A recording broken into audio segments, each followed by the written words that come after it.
তাহলে শেষমেশ আমাদের সামনে এলো আও সালো গ্রুপের রহস্য, ভাঙনের রহস্য।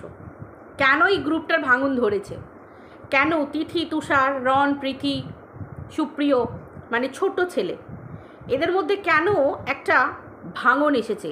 এই যে গ্রুপটা মাতিয়ে বেড়াতো, এখানে ক্যাম্প হতো, ওখানে ক্যাম্প হতো, এখানে রাত্রের দিকে অ্যাডভেঞ্চার, তারপরে বাইরের দিকে যে কোনো জায়গায় একটা অ্যাডভেঞ্চার ভিডিও, সেখানেও চ্যালেঞ্জ আসছে, এই যে ভিডিওগুলো হতো সেগুলো সব বন্ধ হয়ে গেল, সম্পর্কে ফাটল ধরে গেল। তাহলে সেই রহস্যটা আজকে আমরা ছোট্ট ছেলের ভিডিও থেকে দেখতে পেলাম। আমি একজন অন্তত কন্ট্রোভার্সি ক্রিয়েটার হয়ে আমি মনে করি যে এই কন্ট্রোভার্সি প্ল্যাটফর্মটা, এখানে বোধহয় সম্পর্কের কোনো দাম নেই, সম্পর্কের কোনো মূল্য নেই।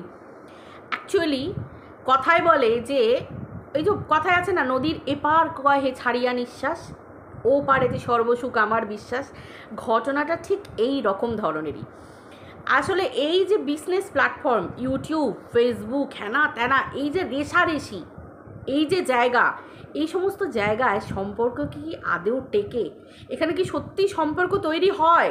যদি এখানে আমরা কাউকে বন্ধুত্ব পাঠাই, মানে বন্ধুত্ব পাতাই, বা যদি আমরা বলি যে তুমি আমার বন্ধু, বা মানে একই প্ল্যাটফর্মে কাজ করছি, হয় সেও ব্লগার, আমিও কন্ট্রোভার্সি ক্রিয়েটার, সেও কন্ট্রোভার্সি ক্রিয়েটার, সেও রোস্টার, সেও আমরা ক্রিয়েটার, মানে ক্রিয়েটার টু ক্রিয়েটার কি কখনো বন্ধুত্ব হয় কখনো?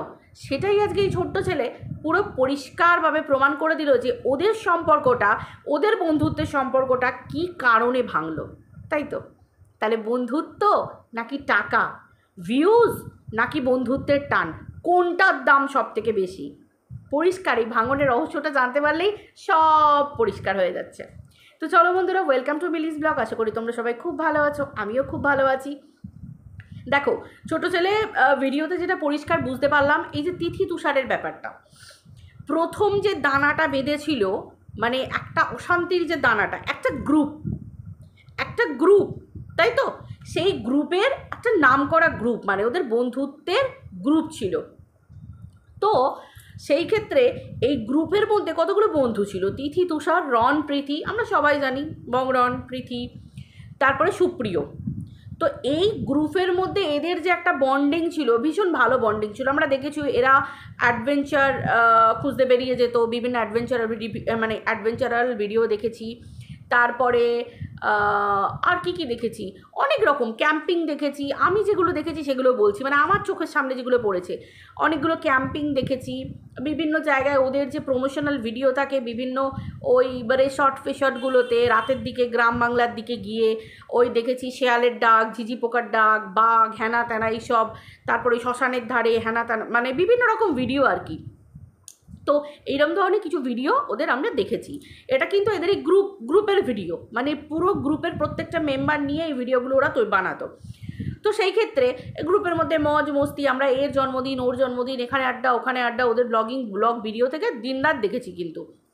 তো সেই ক্ষেত্রে হঠাৎ করে ভাঙন একটা দেখা দিল। তাহলে ভাঙনের মেন আসল যে ওই বীজটা, দানাটা, সেটা কোথা থেকে এলো না, যখন একসাথে ওরা ঘুরতে গেছিল, ওই রন আর প্রীতি, আমরা দেখেছি রন প্রীতির যদি ভিডিও আমরা দেখে থাকি, মানে অনেকেই তো দেখে থাকো তোমরা জানবে যে ওরা যখন মানালি গেছিলো, এক্স্যাক্টলি ওরা মানালি গেছিলো, সুপ্রিয় ঠিকই বলেছে যে মানালি যখন গেছিল তখন ওরা অনেক কিছু ক্যাপচার করে, এরাও সঙ্গে গেছিলো।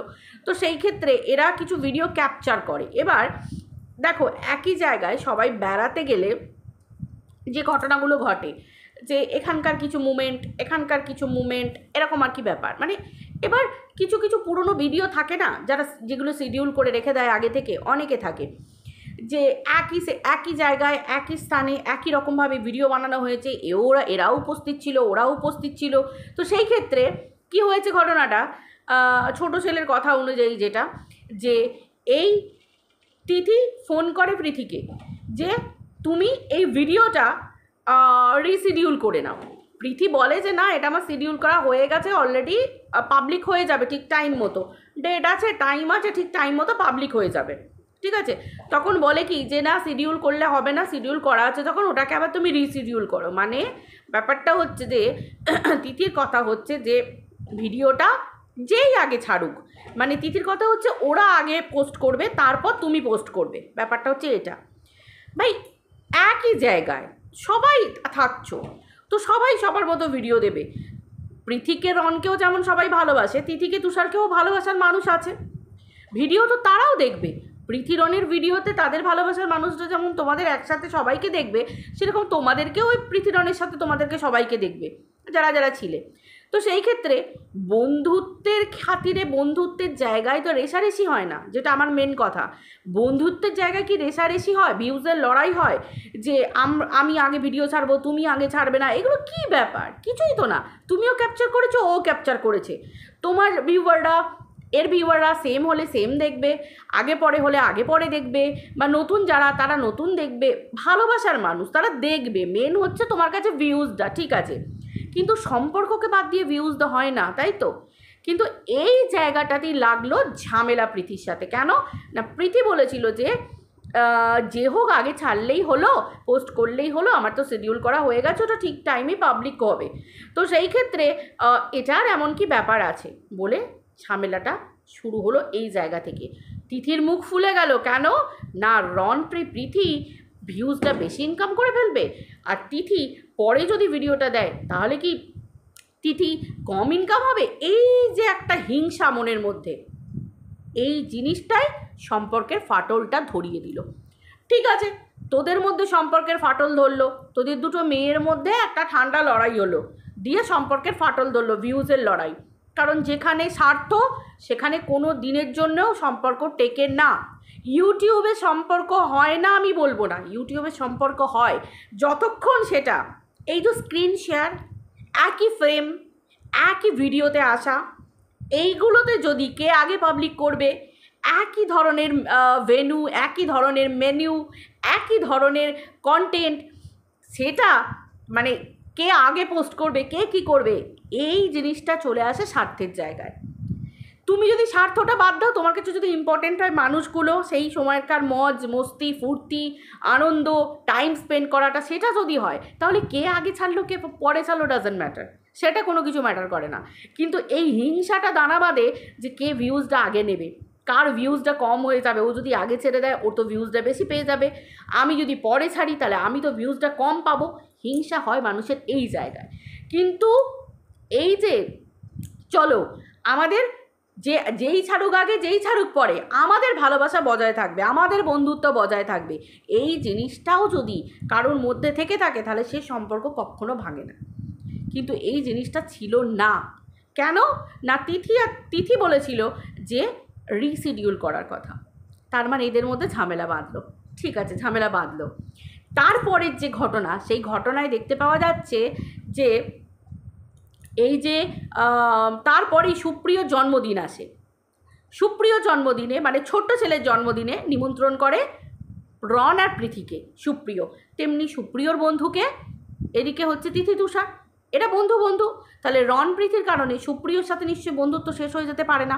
কিন্তু সুপ্রিয় কিন্তু এদের এই যে রন আর পৃথিকে যেহেতু ইনভাইট করেছে, সেই হিসেবে সুপ্রিয়কেও কিন্তু মানে সুপ্রিয়কেও বন্ধুর লিস্ট থেকে বাদ দিয়ে দিল তিথি তুষার। কেন না, সুপ্রিয় কেন রন আর পৃথিকে নিমন্ত্রণ করেছে, কেন না লড়াইটা তো তিথি তুষারের সাথে রন পৃথির হচ্ছে, তাহলে সুপ্রিয় কী করে ওদের সাথে বন্ধুত্ব রাখে? কিন্তু তাই বললে কি হয়, ঝামেলা হচ্ছে তোমাদের মধ্যে, সুপ্রিয়র সাথে তো আর রন আর পৃথির হচ্ছে না। তাহলে সেই জায়গাতে তিথি আর তুষারের ব্যবহারটা কি ভালো হলো? সে ভালো হলো মানছি, অনেক অনেক ধরনের ইভেন্ট হয়, অনেক জায়গায় যেতে হয়। এরা যদি সত্যিকারেরই মানে কি বলবো বলো তো, প্রত্যেকটা মানুষের ক্লাস থাকে, প্রত্যেকটা মানুষের বিচার বিবেচনা থাকে, বুদ্ধি থাকে। আমি অনেক মানুষকে একটা জায়গায় গিয়ে তাকে আমি ইগনোরও করতে পারি। আমার সাথে যদি প্রাইভেট মানে কোনো কারণে, মানে ধরো এটা একটা আমার একটা পার্সোনাল ম্যাটার, এটা যদি আমার নিজস্ব একান্তই ব্যক্তিগত ম্যাটার এটা, তো সেই ক্ষেত্রে সুপ্রিয় জন্মদিনে তিথি আর তুষার যেতেও পারত, উপস্থিতও থাকতে পারত। ওরা কিন্তু দেখিয়ে দিল কি সেদিনকে ওদের কি আছে না, ওদের একটা শ্যুট আছে। সুপ্রিয় কিন্তু সাজছে যে তোরা আসবি না আমার জন্মদিনে, স্বাভাবিক ব্যাপার, তার কাছের বন্ধু তার জন্মদিনে থাকবে না, তাই কখনো হয়? এটা তো খুব ভালো, এটা তো খুব খারাপ লাগে। তার অভিমান হওয়ার কথা সুপ্রিয়র, সে একটা তার জন্মদিন, সে সবাইকে ইনভাইট করেছে, তো সেই দিন বলল যে ঠিক আছে, এবং এলো। কিন্তু কখন এলো? অনেক সাদাসাদির পর রাতের দিকে এলো। কখন? রাতের দিকে এসে দরজার বাইরে গিয়ে বলছে ঘরে ঢুকবো না। কেন না? ভিতরে রণ প্রীতি আছে। এটা কোনো কথা? আমার বন্ধু, আমার অন্য কাউকে পছন্দ নাই হতে পারে, সেখানে আমার ঝগড়া থাকতে পারে, কিন্তু আর এক বন্ধু কেন? আরে আমার অন্য সাথে হিংসার কারণে আর এক বন্ধুকে আমি কেন কষ্ট দেব, দুঃখ দেব? এটা কিন্তু তিথি তুষার তখন ভাবেনি।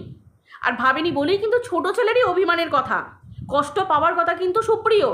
কিন্তু সেই জায়গাতে এদের যে দুর্ব্যবহার, এই তিথি আর তুষার, এরা যে কতটা স্বার্থপর সেটা কিন্তু এদের ব্যবহারেই এটা বুঝিয়ে দেয়। এদের স্বার্থ জড়িয়ে থাকে। ভাই একটা বন্ধুত্বতে একটা এই যে ভালো সম্পর্ক, সুপ্রিয়র সাথে রণ আর প্রীতির যে সম্পর্ক, ভাই এতে তো নিশ্চয়ই কোনো স্বার্থ জড়িয়ে থাকে না। এতে তো কোনো স্বার্থ জড়িয়ে থাকার কথা নয়। বন্ধুত্বের মধ্যে ঝামেলাও হতে পারে, সেটা মিটেও যেতে পারে। ঠিক একই ঘটনা মিটেও গেল। কখন গেল? যখন রণ আর প্রীতির বাড়িতে যখন ইনভিটেশন ছিল সুপ্রিয়র, তখন দেখা গেল সুপ্রিয় দেখছে যে তখন আমার ঘটনাটা এরকমই তো ব্যাপার। সুপ্রিয় দেখছে যে এদের বাড়িতে যখন এরাও এলো, কিন্তু সেটা এই যে সুপ্রিয় আছে বলে তখন কিন্তু আর ঘরে ঢুকতে চাইছে না। কেন ঘরে ঢুকতে চাইছে না? না, যেহেতু সুপ্রিয় আছে রণ আর প্রীতির বাড়িতে। এই যে ব্যাপারটা, সেই ঘুরিয়ে ফিরিয়ে একই ব্যাপার। কীরকম না, এর বাড়িতে ও এসেছে বলে এরা দুজন ঢুকবে না, রণ প্রীতির বাড়িতে সুপ্রিয় আছে বলে তিথি তুষার ঢুকবে না, আর ওই দিনকে হয়েছিল সুপ্রিয়র বাড়িতে রণ প্রীতি ছিল বলে এরা ঢুকবে না। তার মানে তোমরা চিন্তা করো, বন্ধুত্বের জায়গাতে মানুষ কতটা স্বার্থ নিয়ে চললে এবং কতটা স্বার্থ তো বটেই, সেই ঘুরে ফিরে একই কথা, স্বার্থটাই উঠে আসবে। কারণ বন্ধুত্ব তো পবিত্র হয়, বন্ধুত্বের মধ্যে কোনো রকম কোনো খাদ থাকে না, তাই তো? বন্ধুত্বের মধ্যে ভালোবাসা, সেই ভালোবাসায় কখনো খাদ থাকে না। আজকে সুপ্রিয় এই যে রণের সাথে পরে ভাব করে নিল, এই যে রণের বাড়িতে যখন এলো তখন রণের সাথে ভাব করে নিল। কেন না, আগে আসার পরে রণের সাথে আগে কথা হয়েছে, কথা হবার পরে তারপর কিন্তু সব কিছুর পরে কিন্তু তারপর তুষার গেছে কথা বলতে সুপ্রিয়র সাথে, যে কি কারণে, এবং ওরা ওই যে কমেন্টের স্ক্রিনশট, মেন ঝামেলা যেটা হচ্ছে এই সুপ্রিয়র কমেন্টটাকে নিয়ে, কমেন্টটা দেখিয়ে বলেছে যে এটা কি ধরনের কমেন্ট। আচ্ছা তোমরা বলো একটা কথা, এটা তো খুব ধ্রুব সত্যি কথা, একটা মানুষের মনে কতটা কষ্ট হতে পারে। আমি কোনো দোষ করিনি, আমার আরেকটা বন্ধুর সাথে আরেকটা বন্ধুর লড়াই চলছে, সেই লড়াই আমি তো একজন বন্ধু, আমাকে কষ্ট দিয়ে তো কোনো লাভ নেই। তুমি আমার সাথে এসো, আমি চেষ্টা করলে পারবো তোমাদের দু বন্ধুর মধ্যে আবার সেই যদি কোনো বিচ্ছেদ হয়ে থাকে সেটা মিলন ঘটিয়ে দিতে, একসাথে মিলিত করে দিতে। কিন্তু সেটা না করে এই যে সুপ্রিয়কে, ছোট্ট ছেলেকে ভিলেন বানানো, এটা কিন্তু খুব খারাপ। মাঝখান থেকে ভিলেন বললোকে সুপ্রিয় ভিলেন হয়ে গেল। কিন্তু এই যে সুপ্রিয়কে ভিলেন বানানো হলো, এটা কিন্তু সম্পূর্ণ তিথি আর তুষারেরই ভুল কাজ। যাদের জন্য ঝামেলাটা শুরু হলো সেই রণ প্রীতি, তাদের সঙ্গে মিল হয়ে গেল, কিন্তু মাঝখান থেকে কি হলো? সুপ্রিয় খারাপ হয়ে গেল। এগুলো কিন্তু সত্যি সত্যি কোনো বন্ধুত্বের কথা, বন্ধুত্বের মুখোশ পরা মানুষ, বন্ধুত্বের মুখোশের আড়ালে একটা ভয়ানক একটা মানুষ বলে তো আমি অন্তত মানব না। কারণ যাদের মধ্যে স্বার্থ ছাড়া যারা থাকে সেখানেই বন্ধুত্ব হয়। যেখানে স্বার্থ লুকিয়ে থাকে কোনোদিন বন্ধুত্ব হয় না, একতরফা কখনো বন্ধুত্ব হয় না। এই যে ইউটিউবে চোখের সামনে কত দিদি, বোন, ভাই, দাদা কত কি পাঠাতে দেখি, সব পাঠাচ্ছে আবার তাদেরকে কেটে বিক্রি করে খাওয়ার মতো করে খেয়ে নিচ্ছে। এগুলোকে সম্পর্ক বলে না। সম্পর্ক হয়, সেই সম্পর্কের মূল্য আলাদা, তাদের কাছে কোনটা ভিউজ, কার নাম হলো। আমার তো মনে হয় একটা বন্ধু যদি উঁচুতে ওঠে, তার উন্নতি দেখলে আমার ভালো লাগার কথা, যে ঠিক আছে সে উঠেছে, সে কীভাবে উঠেছে, তার দ্বারা আমি ইন্সপায়ার্ড হই। আমি তাকে গর্ব করে বলি যে তুই আমাকে এগিয়ে যেতে তুই ইন্সপায়ার করেছিস, তুই আমার ইন্সপিরেশন, তোকে দেখে আমি এগিয়ে গেছি, তোর মতো করে, যদি তার কিছু ভালো লাগে আমি সেটা ভালোটা নিই তার। কিন্তু মানুষের মধ্যে এত হিংসা, এত জ্বলন, আমি বুঝে উঠতে পারি না যে এই সমস্ত জ্বলন স্বার্থবাজ মানুষগুলোর জন্য, মানে যাদের জ্বলন হয় মানুষের উন্নতি দেখলে, মানুষের ভালো দেখলে, ভাই যেখানে টাকার সম্পর্ক থাকবে তাহলে সেখানে বন্ধুত্ব পাতানো তো সম্পর্ক নয়, এর থেকে একা থাকা অনেক ভালো। তারা কোনো বন্ধুত্ব ডিজার্ভ করে না, কোনো মানুষের ভালোবাসা ডিজার্ভ করে না, কিছুই করে না, তাই না? এতটা স্বার্থবাজ মানুষ হতে পারে। এতে কি হলো? ছোট ছেলে সুপ্রিয় এই রন প্রীতি, মানে কথাই বলছি, এই যে একটা টিম ভেঙে খান খান হয়ে গেল, একটা সুন্দর বন্ধুত্ব নষ্ট হয়ে গেল। মানুষের কাছে সত্যিটা তো একটা সময় না একটা সময় আসবেই, প্রকাশ পাবেই, তাই তো? একটা না একটা সময় প্রকাশ পাবেই। শেষে প্রীতি একটা কথা বলেছিল যে, যেটা ছোট ছেলে শেষের দিকে যেটা বলছে সুপ্রিয়, যে ওরা কিন্তু কোনো ক্ষেত্রে অনুতপ্ত নয় তোমার জন্য। কি দোষটা করেছিল সুপ্রিয়র বার্থডেতে? যেমন তিথি তুষার ওর বন্ধু, তেমনি রণপ্রীতিও সুপ্রিয়র বন্ধু। তো সেই ক্ষেত্রে দু বন্ধুদেরকেই টিমটাকে নিমন্ত্রণ করেছিল। সেই তো তিথি তুষার তোদেরকেই বলি, তোরা তো সেই রণপ্রীতির সাথে সম্পর্ক গড়ে নিলি, মাঝখান থেকে কে গড়াগড়ি গেল? সুপ্রিয়। এটাকে কী ধরনের বিচার বিবেচনা বলে, কী ধরনের বন্ধুত্ব বলে? আমি অন্তত জানি না। আজকে এদের মধ্যে হয়েছে, এরা সামনে প্রকাশ করছে, সেই জন্য আমরা জানতে পাচ্ছি। এরকম হাজারে হাজারে কোটিতে কোটিতে বন্ধুত্ব এরকম তৈরি হয় আর ধূলিসাৎ হয়ে যায়। কেন বলো তো? এরকম বন্ধুত্বের মধ্যে স্বার্থ থাকে। কি হবে এরকম স্বার্থপরের মতো, স্বার্থবাজের মতো বন্ধুত্ব তৈরি করে? সবাই বন্ধুত্বের যোগ্য হয় না, মানে বন্ধু পাওয়ার মতো, বন্ধু হওয়ার মতো, বন্ধুত্ব রাখার মতো যোগ্যতা সবার থাকে না। সেই তো সত্যিটা মানুষের কাছে সামনে এসে গেল। মানুষ তো আজকে বলছে তিথি তুষার এরকম ধরনের, এরা এতটা স্বার্থপর, এরা ভিউজের জন্য বন্ধু হারাতে পারে। আজকালকার দিনে শত চাইলেও বন্ধু পাওয়া যায় না। খারাপের দিকে, ধ্বংসের দিকে এগিয়ে নিয়ে যাবার মতো লোক অনেক থাকে, বন্ধু বেশি মুখোশধারী, কিন্তু ভালো করার মতো বন্ধু পাওয়াটা খুব ভাগ্যের ব্যাপার। এই যে টিমটা নাম করা টিম হয়েছিল, সুন্দর, হয়তো এই টিমের দ্বারা এরা আরও অনেক উঁচুতে উঠতে পারতো। এরকমভাবে এই যে এদিকে ওদিকে ছড়িয়ে ছিটিয়ে না গিয়ে এই টিমটা থাকলে একটা শক্তপোক্ত টিম থাকতো, একে অপরের হাত ধরে সমানভাবে যেত, আরও অনেকটা উঁচুতে যেত। কিন্তু এরা কি বলতো, সব হারিয়ে ফেলে। কীরকম ধরনের? সেই ওই একেবারে মুরগিকে কেটে ফেলবো, একেবারে সোনার হাঁসের ডিম পাড়া হাঁসের মতো একেবারে কেটে ফেলবো, সব ডিমগুলো পেয়ে যাব। আদৌ কি সব ডিমগুলো পাওয়া যায়? এরকম বোকামি আমি অন্তত কাউকে করতে দেখিনি। যাই হোক, সুপ্রিয়র ক্ষেত্রে একটাই কথা, যে সবাই বন্ধুত্বের যোগ্য হয় না। সবাইকে বন্ধু পাঠানো উচিত না।